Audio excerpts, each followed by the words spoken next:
ኤሚርን ኒሳንን ሓደ መስሪያ ቤት ዝሰርሑ ብጣዕሚ ዝቀራረቡን ዝፋተውን መታዓቢትን መሓዙትን ነበሩ።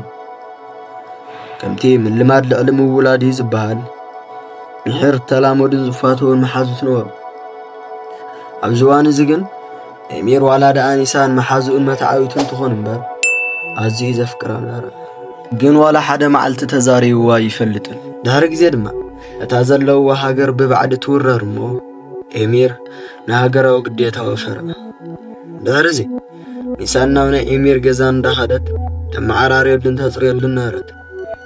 ኣብቲ እዋን ንሱ እንዳፀረገት ከላ ሓደ ወረቐት ተሰሓብ ረኸበት። እቲ ወረቐት ድማ ከምዚ ዝብል ነበረ፣ ኒሳን ኩሉ ግዜ ብልበይ ኢኺ የፍቅረኪ እየ ዝብል ነበረ። ኒሳን ኣመና ደንገፀት፣ ደጋጊማ ድማ አንበበቶ።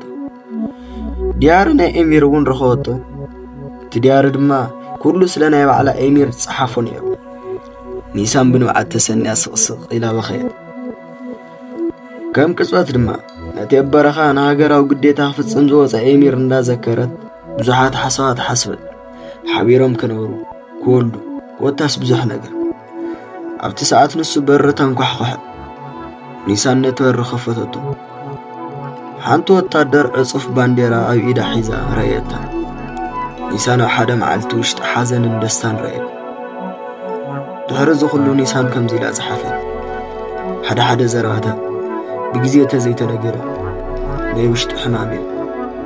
ከምዚ ዓይነት ሓፀርቲ ናይ ፍቅሪ ታሪኻት ክበፅሐኩም ላይክ፣ ሼር፣ ሰብስክራይብ ምግባር ኣይትረስዑ።